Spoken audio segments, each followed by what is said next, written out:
So speaking of college players, the next Yeah, topic, we it was a very interesting draft. very interesting draft. I mean, I honestly think that the whole college football game coming out with us being able to learn all the players and stuff, a lot of these people are a little bit more recognizable now yeah, whenever it comes to the draft. Like I was still seeing names that were kind of familiar in the third, fourth round. yeah. From like the 50,000 foot view, I think the NFL has done a great job of now doing a live hosting of the thing that's more open to everybody to be able to watch it. Because they used to always do it in like almost a little theater where you'd only have, a group of people. They were in Green Bay, and they said there was like 250,000 people there. Now, I wouldn't want to go to that because you're just standing there hoping you recognize the person that comes up on the screen. I mean, after the first round, I basically knew nobody. But I think it's cool that they actually take the effort to do that. And there was, like you said, there was a lot of trades quickly happened the first round, and then even in the first several rounds, there's a lot of movement. Yeah, I mean the first round, I think there was probably like two or three trades. One happened at the second pick, and then the next couple happened in the 20s. I think it was like 23. The Giants moved in, and then like towards the back end of it, somebody else moved in at like 28 or something like that. Yeah, But yeah, I mean, the storyline of the draft obviously was Shedeur Sanders.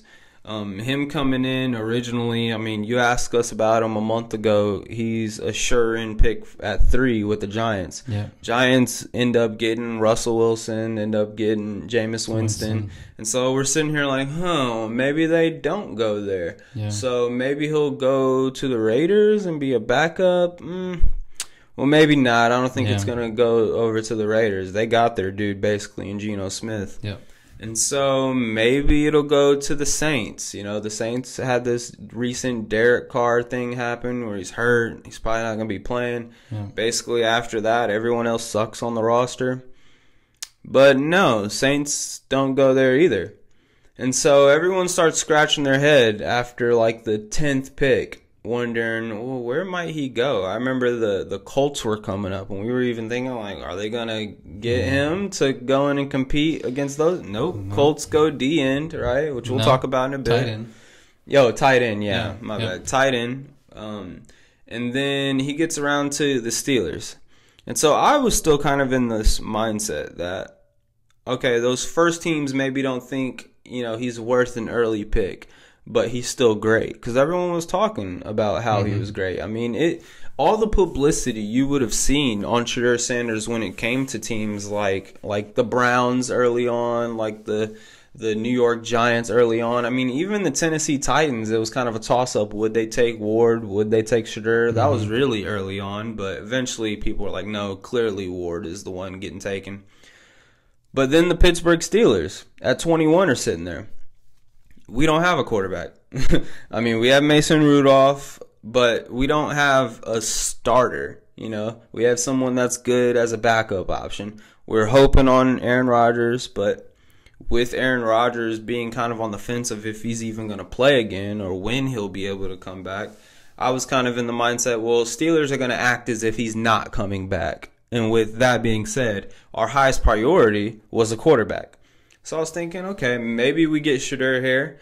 It would be cool. It's cool for him to drop this far since I was in the mindset that he's going in the top 10. Yeah. That's what everyone thought. Yep, everybody. And then the Steelers go with a D tackle, which was another need we had. That was probably the second biggest need. One of the problems with last year's Steelers football team was that they didn't have that Steelers identity of hard-nosed defense. You're not going to run the ball. If you pass it on us, you better be a Patrick Mahomes or something.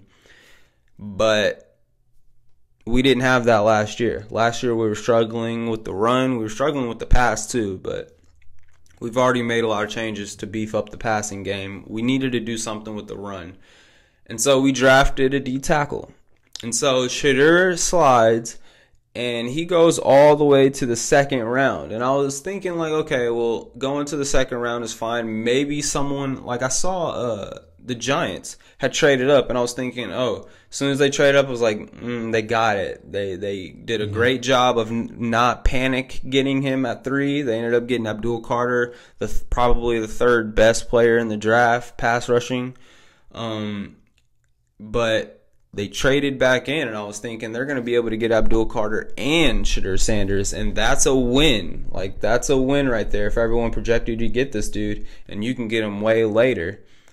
They end up going Jackson Dart. Jackson Dart.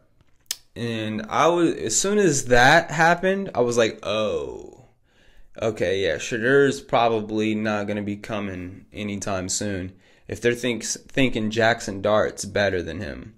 Because clearly, physically wise, Sehedur is better. I mean, he has a strong arm. He's very accurate. He knows his pocket presence. You know, you can have skepticisms here and there about reading the defense or about he had the best wide receiver in college, so it made it easier, you know, whatever. But he was a great quarterback. He had great stats. He was a leader, depending on your description of the word, I guess, because a lot of these NFL owners apparently don't think he's leadership worthy. You know, his character is bad, and that's basically the premise of why he dropped so far. So he ended up going, what, 6th round? 5th round? I think it was 5th. 5th round to the Browns? To the Browns, which is bizarre as well. Yeah, and we can get into that into a second too, but just him dropping that far. And then really the first 3 rounds of this draft was filled with a lot of solid prospects. I mean, there wasn't anyone really great. Abdul Carter is probably on the great spectrum a little bit. Travis Hunter, I think, is on the lower end of a great spectrum. Cam Ward, I think, is going to be a decent quarterback. I don't think he's going to have like a Jaden Daniel type of rookie year. Well, part of that's because of who he's playing for. Yeah. Well, I mean, the Titans, I wouldn't put them in the same category as the Browns, where it's like whoever plays there is just going to suck. Yeah. I think the Titans, they could figure it out, and they're going to be having a new coach coming in. I forget who it is, but Mike Vrabel just left them to go to New England, and he was their coach. So we'll see what happens with them. But, yeah, so starting off, or you can start off if you want, Colts. That was probably the team that you were watching primarily in the draft. Yeah, well, I was watching a little bit of everybody, just kind of seeing where everybody would land. I mean, just my brief stint on the Sanders piece. I mean, I don't want to dig into the guy's character because I don't know him personally, so you don't really know what he's like. But evidently there was something people didn't like. Yeah. There was just something there that people just didn't trust because talent was there. I think he's just got a strong personality. We've said it before on this podcast multiple times that your concern is what is he going to do when he goes into that locker room and how's it going to mesh with the rest of the team. And if you feel like that's going to be a distraction, you don't want to start that off with somebody when you're trying to build a Super Bowl team. Yeah. And so that's my struggle there. I mean, even I'm not picking on the guy, but he had a whole room set aside for him that had his slogan, legendary, all over the entire room. He built out a room for him to be on a couch, and he had a stage and a DJ and a couple of microphones. He ended up he performed after he didn't get picked up the first round. It's bizarre behavior, but that's nothing that I'm going to point against a guy playing good football. So ultimately, you got to think about, okay, how is anything that he does going to translate to where you get into a team and translate onto a field? So we can talk about him more later if we want to. But, yeah, the Colts, they had some bizarre picks, I think, that they do every year. They always do something that's just kind of like, why would you go that direction? But the very first thing that they picked was a tight end, and from Penn State. And he is Tyler Warren. Couldn't remember his name. I've seen him play, watched him play the past couple of years. He's a great pickup. I heard back and forth if he was the best tight end in the draft or not, but from everything I saw, he is great. Yeah, and he's a big guy, and we've struggled in the tight end range for a very long time, and we just didn't really have solid tight ends. Eric Ebram had a year. Yeah, had a year, but and then you had The last first-round tight end that the Colts picked, do you know who it was? Dallas Clark. Yeah, Dallas Clark, and look how that turned out. He was phenomenal. Yeah. So I have very high hopes for this guy as long as he can stay healthy. But he's got the size. He can block well. He can catch well. He's quick on the feet. Mm-hmm. So I think it's he's a switchblade in the offense too, man. Like Penn State used him in a lot of different. He played center. He had a snap at center. I didn't know that. Like they mix it up. He plays running back, fullback, tight end, wide receiver. He goes everywhere. He can run the ball. They hand it off to him. He can do short routes, deep routes, reverses. He can pass the ball. I mean, he's like Boobie Miles, but slower. He can do everything. And he can pass, if anyone's seen Friday Night Lights. If you haven't, stop this and go watch it right now. No, keep watching this. Or watch keep it watching. after. Yeah. That's true.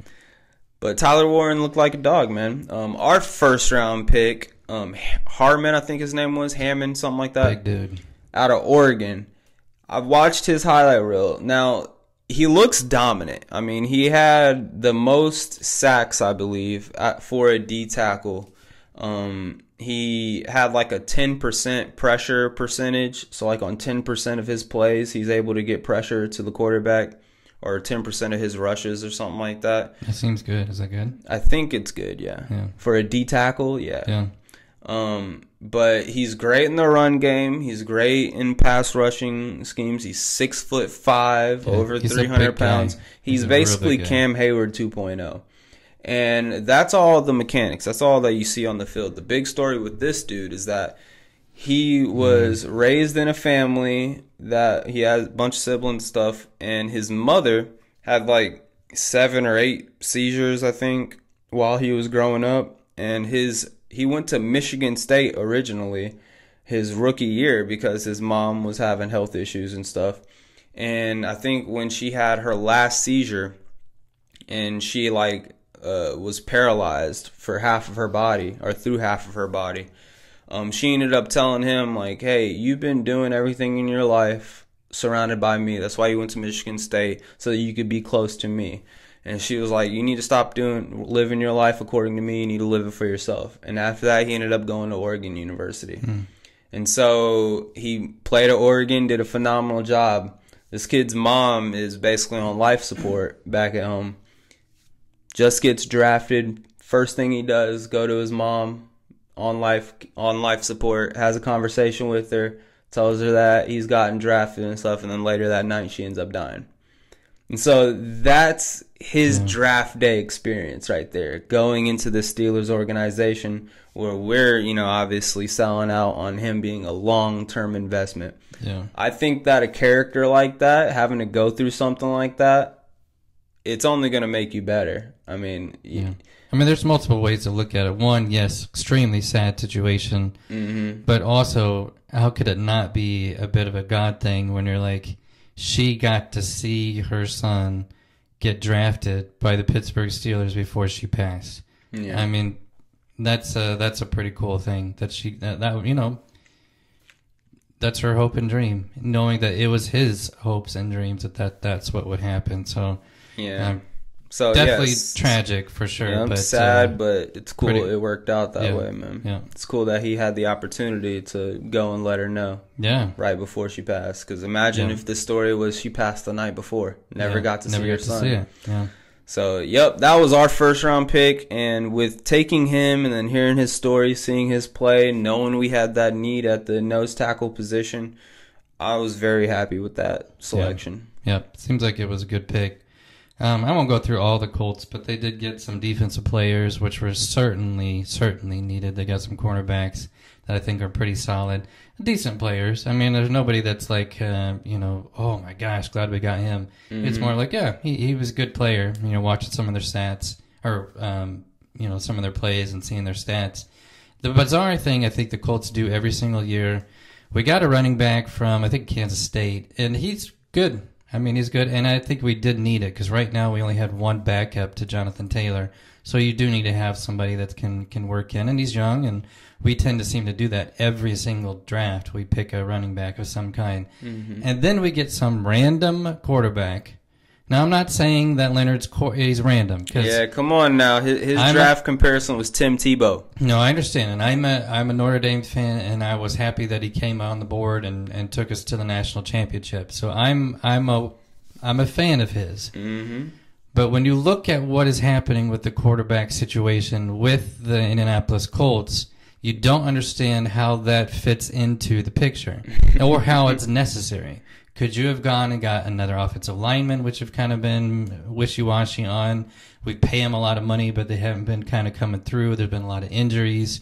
Could we have gone and got another wide receiver so we give him, like, whoever's going to be the quarterback give him another target to go after?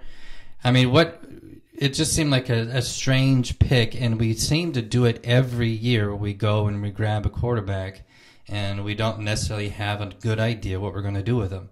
Now, I mean, because you've got Jones and you've got Richardson, they're both going to be battling out. Now, that's not to say that if the coach looks at Leonard and says, hey, we might give this guy a shot. Like, if he's open to that idea to where all three quarterbacks are then fighting for the starting position, all right, like, if you feel like you've got a good shot with him to be able to do that, I'm all for it.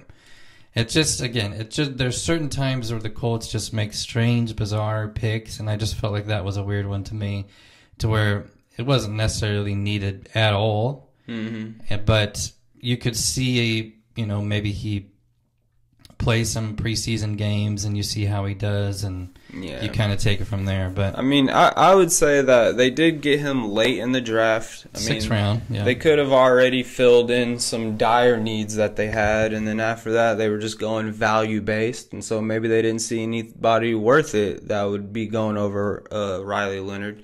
We didn't pick up one single wide receiver. Yeah, I mean, which has always been a struggle for the Colts, or at least has been for the past couple of years. What's the depth chart looking like right now with the Colts? Well, I didn't even look at it, so I'm not sure where we're at. But it just seems like we can't get I know you guys have that, like, Pittman, I think. Yeah. Pittman's a dog. You got your tight end. Is he a number one wide receiver? I mean, he is on the Colts because he has to be. I would give him number one. It would be nice for him to have somebody else, maybe a speed guy, a slot guy, to be able to contribute that. But they did get him Tyler Warren. I mean, he's someone who can line up in a slot or a tight end spot. He's another receiving target. Yeah. I would say, though, when it comes to the quarterback room, first off, injuries occurs with running our quarterbacks who are runners as well, and that's what you have with Anthony Richardson and Jones last year. And if both of them, one of them ends up getting hurt and the other one goes on a rough skid, and maybe they have a banged up knee or something like that, I guarantee you it will be a situation where sure, they're going to let those two duke it out for starting spot. But there's going to come a point probably where Riley Leonard, even if it's just in the preseason and only in the preseason, that's a blessing on you guys. But there's probably going to be a point where he's going to have an opportunity to show what he can do naturally. It's not going to be something they have to force. And he's more in that pocket quarterback sense that's where I think the Colts have always been he's comfortable. A runner. Well, yeah, but he can stay in the pocket and do pretty well. I probably wouldn't say that he has a better passing ability than like Daniel Jones. I definitely wouldn't say he has as strong as an arm as Richardson, but he for sure can deliver the ball. Yeah. I'd give, like I said, his draft analysis or his draft comparison was Tim Tebow, and I think that's a good one. Tim Tebow can throw it. I would give him a rate of like 10 throws per like 5 runs, and that's probably what I would do with Riley Leonard too. Yeah. Interesting with them. For the Steelers, I really like this draft class. Now, I always take into consideration with our second round pick. So we got the D tackle, the nose tackle in the first round, which loved him. Second round, we ended up trading away to the Seahawks to acquire DK Metcalf. So that's what we did with that draft pick. Yeah, which is that's a great snag. Yeah. With the third round, we ended up getting a dude named Caleb Johnson, Iowa running back. We let go of Najee Harris, which that's sad because that's the only Steelers jersey I currently own. So I'm going to have to get me a new one, do something with that. Investment, yep. But we got rid of Najee Harris, and so all we had was Warren, basically. I mean, we probably have some dudes that can move up from practice squad. McFarland's probably around. But we only had Warren, who's this like 5'8", 5'9", like maybe 210 pounds, scat back, a quick cut. Yep. Screen out in the open, get him into space type of running back. No power and guy. we're losing that 6'1", stiff arm your face into the dirt. And that's what Caleb Johnson is out of Iowa. Just a rough, hard, blue collar type of runner. It's going to run through you. He has the speed to break off. I watched his highlight reel. I think he's a little bit faster than Najee Harris. Now, when Najee Harris got to the Steelers, he started eating. Put on some weight. Big boy. And so he was running like a thick boy. But Caleb Johnson's a little bit thinner while he's in college right now. If he can kind of keep that same shape and form, his speed's going to be there. And so I think he's a great pickup. After we ended up getting him, we went Jack Sawyer out of Ohio State, which he was a big-time play, menace type of dude in situational football when it came to Ohio State last year. He wasn't someone that was tormenting you every single down, but whenever it came to the big moment, he was always stepping up. And obviously they won a state championship, and Jack Sawyer was a big part of that group that came back to get the national championship. What did I say? It said state championship. Oh, whatever. They won it just in Ohio. Nah, the national championship. And so he was a big part of that group that brought back all these seniors. Like, hey, we can get it done this year. Right. After we got him, the next pick was another D tackle out of Iowa. I think his name's like Kaya Black or something like that, or Ahaya Black. But he's like the 6'6", and he's more of like a what do they call, 4 technique type of like a 6'6", 290 pound, maybe 310 pound type of fast agility dude towards the edge. He's still an interior lineman, but he's not lined up over center guard. He's more over tackle. And so that's a huge pickup, especially with his size. We're reaffirming the 2 tackle spots and getting some real young, beefy guys. And then with our last couple of picks, it was more so for special teams. We got a linebacker out of Washington and then a defensive back out of Central Michigan. Both of those, I mean, it's already been clear. Like, I think these guys are going to be important roles on our special teams coming up next year. They're going to add depth on the back end for our linebackers, but we're pretty set on linebackers. Same for cornerbacks, really, too. Just adding some youth in there a little bit. And, I went on college football, the game, and I obviously went and looked at the overalls of all the people that Steelers picked up, and it's looking pretty good. Our first round pick was like a 91 overall, like 3rd or 4th best player on Oregon's team, which Oregon did fantastic. If you don't remember last year. Caleb Johnson was like a 90 overall on Iowa. He's probably like 3rd best too. The D tackle for Iowa was like an 85 overall. He's more on the back scale of things, and he wasn't even the best D tackle on the team, but he's still up there. And like, if he were to transfer to a Ball State, he'd obviously be the best person on the field. So he's solid.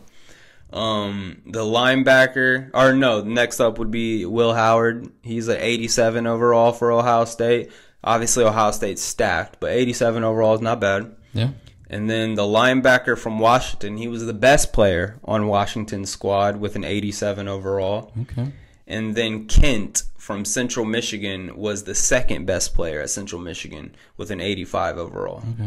I had heard that that's how Mike Tomlin picked all of his players. He just went to the game and actually looked at the ratings. So it sounds like he did a pretty good job. Well, no, I think what he did was just pick the best conference in football, the Big Ten, and just which schools have which. We're only going to stay in this area. Let's get 2 from Ohio State. They won the championship.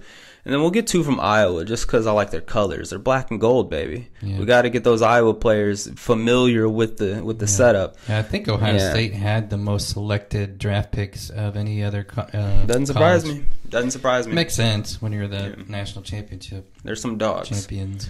So, I mean, and then the only other thing I'd want to touch on the draft, I think the Giants had a great draft in getting Abdul Carter and then getting Dart. And then what was the other? I think the Bears did a pretty solid job as well. They addressed a lot of defensive side of the ball things, and then I think they're the ones that got Loveland, or was it the tight end Loveland? It was either a tight end or a wide receiver, but they gave another weapon to Caleb Williams. A guy from Michigan. Yeah, I think that was him. Yeah. Yep. The only thing I'll say, the last thing on the Sanders piece was, I wonder, this is just my thought, if they acquired him to potentially trade him. Well, I mean, the Browns got 5 quarterbacks in their locker room right now. It is heavy. And, like, going back to this whole character thing when it comes to him, like, have you seen the video of Shedeur asking Cam Ward if he wants to do a song? Yeah. Cam Ward's like, I'm a football player. Yeah. Like, that's the two different coins of this thing. And I think a majority of quarterbacks in the NFL, your quarterbacks are the mature scale of things. They're the voice of reason. They're the prime example. Like, that's who you want leading your team. They have to be. Whenever it comes to, like, wide receiver, now this is, like, obviously classic stereotypes, but, like, when I'm playing and stuff, when it comes to wide receivers, when it comes to defensive backs, when it comes to sometimes running backs every now and then, maybe some edge rushers and some linebackers here and there, you'll have people in those spots. Not all of them. You're going to have mature people, responsible people. But in those type of, like, back-end spots where there's a lot of depth, you're always going to have a couple of knuckleheads, a couple of little brothers in the locker room. The kids that are coming in with the speaker when everyone's trying to get locked in, they're the ones pulling the speaker out, playing loud music, dancing and stuff. It's like, bro, start focusing on the game. Like, those are the positions you're going to find that. And that's what I see in Sehedur Sanders a little bit, just from the small clips. Obviously, I don't know the kid. I don't know him. And isn't it crazy I could call him a kid? I feel old. But he's the one that's kind of like the little brother. He's the one that people are going to be like, hey, chill, don't do that. Or he's the one that's like, hey, man, you got to start thinking. You can't be doing this in certain spots. You don't want the leader of your team, which is the quarterback, to be one of those guys. Yeah. And so when you look at that Browns locker room, who do you have so far? You picked up Kenny Pickett, which he's a respectable quarterback, even though he didn't do too hot, and he had a couple of, like, attitude problems a little bit with the Steelers towards the end. He went to a Super Bowl last year, was in the Eagles organization, been in the league for a couple of years now. Like, he's a little bit more matured. You got Deshaun Watson, which he's a grown adult, even if it means that it's because of all the crap that he's done and he's having to learn from or suffer the repercussions of. Right. Like, that's a grown man making millions and millions of dollars as well. Yeah. You got Joe Flacco, which is veteran. Yeah. I mean, what else do you need to say about that? Veteran. And then they picked up Dylan Gabriel from Oregon, which, I mean, they picked him up first before they picked up Sanders, which is strange. But, like, he's someone that seems as if he's respectable. You know, you don't hear too much about him in any draft analysis as far as personality is concerned. So, who's the little brother in this group? Like I just said, when it comes to DBs and wide receivers, you got far depth. You're going to have one of those knuckleheads. Who's the knucklehead in this group? Right. And it's clearly Sehedur Sanders, just based off how he acts in his interviews and the clips and streams that he has just off the field. Yeah. Now, and let me say this, though. I don't think this is what would happen, but there were people talking about the concern of how active and involved Deion Sanders would be and how they don't want to deal with that. Yeah, but that's another factor. I don't know the guy, but I don't think he's going to be involved. I think it's like, hey, my son made it to the NFL. I'm going to let him do his NFL thing. I'm going to try to stay out of it. Now, he did say, there's an old clip of him basically saying that if his son gets in the NFL, the one team he doesn't want him to go to is the Cleveland Browns, which is exactly where he wins. Yeah. So, but I would trust that he would stay out of it, but that can be a concern because, again, you have a very strong personality who has said that he wants to eventually coach in the NFL. What kind of strings is he going to try to pull? How is he going to try to finagle his way into it? I don't know. What was that word again? Finagle. Oh, okay. Yeah, kind of squeeze his way in there. I think on the more I would probably say pessimistic side and things where hopefully you're right, but I don't think that'll matter because he's basically Deion Sanders Jr. anyways. And so any type of, no, I ain't doing that, or I need this in my contract, it won't have to come from Deion's mouth. Shedeur already knows it. He's been learned that way. He's already acting that way. Yeah. And so that's kind of the personality problem where even if you are an organization, like if he were to step into the Steelers, I was thinking about that. Would Deion Sanders be involved? Would he be trying to talk to Tomlin about certain things? How are you using my son? No, Steelers would shut that crap down immediately. Like, Yeah. bro, you're not involved at all. Like, Yeah.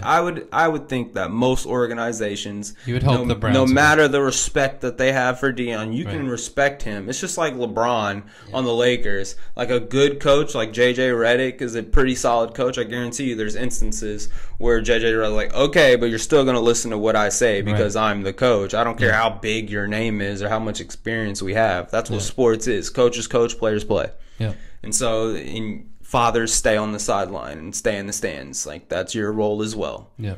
And so Unless you want your son to get drafted and he averaged 5 points a game and 1 year of college. Unless that's the case, then sure, you can step in and make sure he gets drafted. And that's a little bit different because I don't even think JJ Redick had much say in that. No, he didn't. I guarantee he didn't. But back to Shedeur Sanders, man. I think that if he can make it through his rookie year with no type of scandals, nothing like yada yada got in his face in the practice facility, or he was driving a Lambo and got a speeding ticket for 140 miles per hour. Like, none of that crap. If he can get through his rookie year, then I'd be more comfortable saying, okay, we were wrong. You know, the draft was wrong. If he can make it through that, then he would have been, because he has the talent. Yeah. If he well, can, I don't think. Well, I'm sure there are people out there, but I would say definitely you and I. There's no hope that he goes in and does terrible. Like, we want the guy to succeed. We want him to play good football. Whoa, hey, hold on. Speak for yourself. Oh, because he's the Browns. Yeah, I'm not ever rooting for the Browns. I hope that he throws 20 interceptions, 1 touchdown. I just don't see him getting the starting job at the Browns, especially when you have that list of people that you just said. That, like, he's going to have to work and work and work and really show himself to be able to put himself in front of Watson, which you don't know what his heel's going to look like with his Achilles heel. I think they get rid of Watson, man. I don't. How do you get rid of that? That contract is massive. I think they try to trade him. It's guaranteed money. I think they either. Well, yeah. I mean, just like Russell Wilson, they're gonna have to eat money. You'll just be paying on it for years. You're thinking that teams actually care about the money aspect when it comes to their personal feelings. Like, if they want to get rid of Watson, they're gonna get rid of him. And I think they're at the point where they're probably wanting to get rid of him, and that's why they've overloaded their quarterback locker room with young talent. Like, all of that money that Watson's getting paid right now, do not expect that in the next contract. And if you're already in that mindset, don't expect that in the next contract, then you would be thinking to yourself, well, why are we still waiting around? Like, why not do this now? Could be completely similar to a Russell Wilson situation where a team picks him up for $1 million. And that's what I'm saying. I think they just eat the money. Somebody else picks him up, waives his contract. You know, they still pay a certain percentage on it, whatever. Well, it's clearly not working. I mean, they tried. I mean, they made a bold move, a really bold move, and never should have guaranteed that much money. But it's not working. He's not taking them down the road that they want to go. So, yeah, they probably do need to make a move. Yeah. I just don't know what team would say, yeah, we want to take a chance on this guy. I don't think the Steelers are going to do it again. Not with how it worked out with Wilson. I mean, I think they learned from that one, I would say. Now, it was worth the risk when you have a former champion coming in at $1 million, and that's what you're having to pay him. I think that's worth it to at least give it a shot. Yeah. I think Kenny Pickett, Flacco, Dylan Gabriel, Shedeur Sanders is going to be the roster for them. Yeah. I think either Kenny Pickett or I think give Flacco. it to Flacco. Just let him do it. Let him do his thing. Yeah. Wasn't he on the Browns at one point too? Yeah, I'm pretty sure he was on the Browns. He was a starter for a while. 2 years, maybe 3 years ago. He's been doing his little retirement tour, basically. Yeah. But he's a good quarterback, but I don't think he's a good quarterback for 17, 18 weeks in a regular season. I think he's a good step in a week 6 and give you 180 yards and 2 touchdowns when you need it most. Sure. But a Kenny Pickett is someone that he's still young enough to where if you give him enough comfortability, then maybe he can start to develop into a decent starter. And then the other two, man, they're just young and developing. And I think if anyone out of that bunch, if there's no scandals involved, anyone out of that bunch that can challenge Kenny Pickett for a starting spot next year, it would be Shedeur Sanders. Yeah, we'll see. We'll see. Let's just see how